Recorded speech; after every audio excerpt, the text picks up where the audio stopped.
Hola queridos estudiantes, a continuación vamos a hablar sobre una temática que aparece en su guía número 3. Nos referimos a un periodo de la literatura que se llama el romanticismo. Este es un movimiento que se encuentra ubicado entre el neoclasicismo, que es un movimiento muy cortito, y que da pie después al realismo, específicamente algunos movimientos allí que ustedes van a ver en un rato más. Pero algunas cosas fundamentales sobre el romanticismo son las siguientes que tengo acá anotadas en la pizarra y que voy a subrayar. Primero que todo, el romanticismo es un movimiento que va entre el siglo XVIII al siglo XIX, estamos hablando desde el 1800 al 1900 aproximadamente, pero su auge fundamental se ubica entre el 1800 y 1850. ¿Qué cosas son fundamentales, así a manera bastante resumida, de este movimiento literario?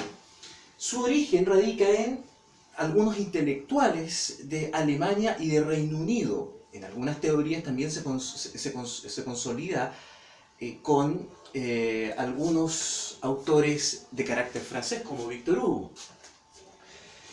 Otra cosa importante también es que el romanticismo muestra un perfil rebelde ante el canon tradicional.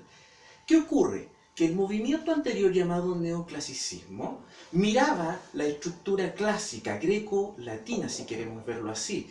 Por lo tanto, se concentraba y mantenía una estructura única de operación y de creación. El intelectual romántico se revela ante eso y dice: yo no quiero seguir esta línea de trabajo, yo quiero crear, yo quiero ser libre, yo quiero que me den capacidad de movimiento. Y esa capacidad de movimiento rompe con las unidades aristotélicas del neoclasicismo, que son tiempo, lugar y acción. Por tanto, nosotros podemos ver entonces que se empieza a considerar más que una teoría universal, una teoría particular, reflejada en el nacionalismo, en lo popular, específicamente lo popular en cuanto a la poesía, da pie a que se creen nuevas invenciones con rima asonante, que rompe lo tradicional que era la rima consonante, y con algunos versos también que son más bien sueltos, pero muy particulares. Otra cosa importante también es que este movimiento se opone a la Ilustración, se opone al siglo de las luces, y es mucho más humano que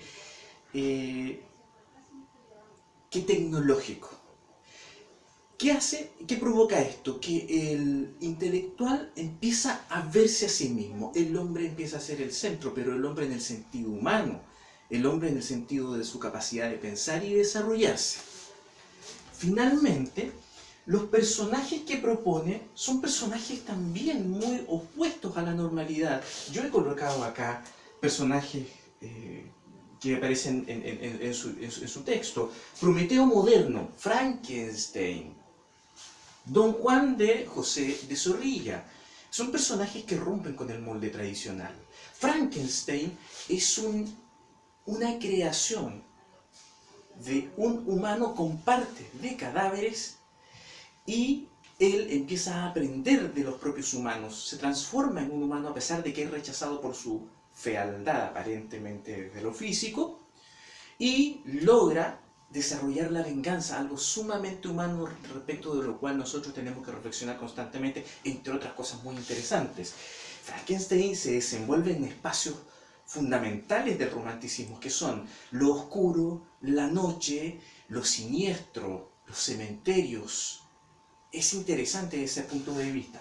Don Juan, por otra parte, de José de Zorrilla, es un texto que nos muestra a un personaje que más bien va burlándose de lo tradicional, va burlándose de las costumbres que se implantan en ese sistema de sociedad, en ese particular español. Pero el Don Juan se ve en todas las sociedades.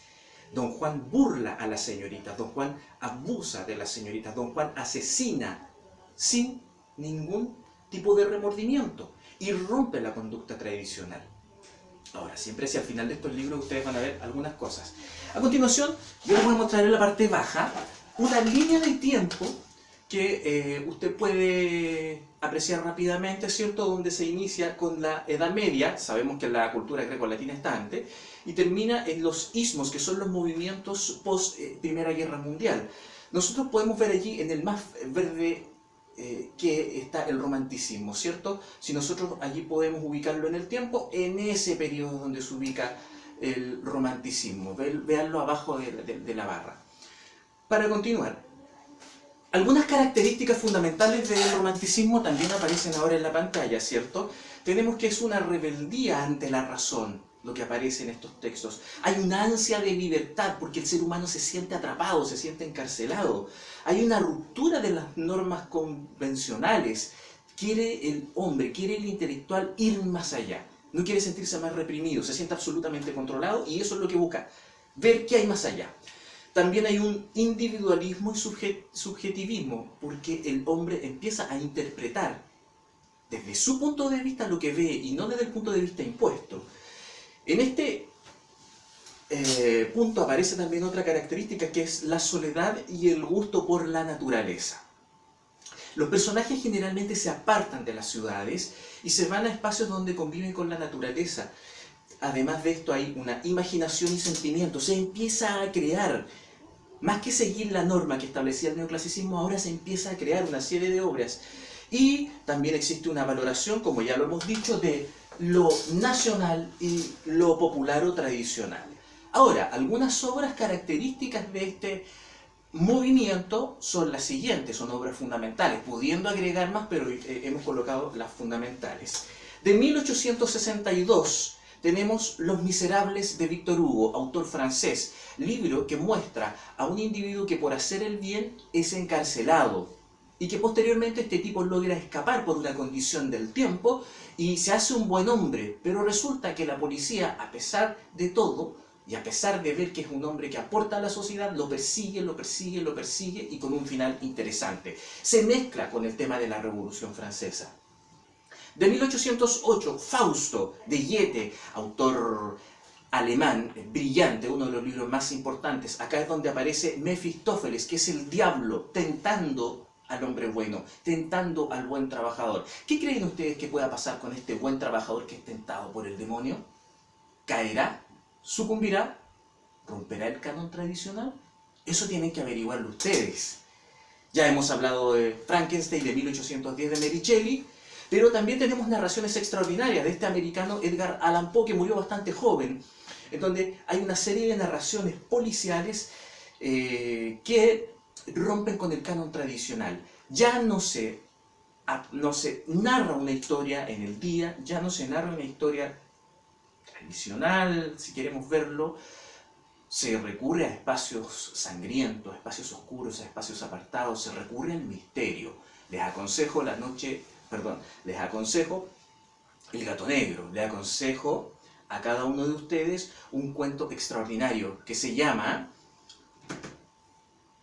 a ver si lo recuerdo en este momento, Los asesinatos de la calle Morgue o Los asesinatos de la Rue Morgue. Junto con eso también pueden sumarle El retrato oval. Maravilloso, maravilloso. Y finalmente Don Juan Tenorio de José Zorrilla, de 1884, del cual ya hemos hablado. Queridos estudiantes, esta es una especie de explicación muy básica de lo que es el romanticismo. Y recuerden que nosotros no pretendemos nada más que responder a un objetivo específico, ¿cierto? Un objetivo de la clase que es observar, leer y comprender obras pertenecientes al periodo del romanticismo. Con todo esto, les recomiendo siempre que visiten una de las redes sociales que yo les indico y por supuesto que estén bien.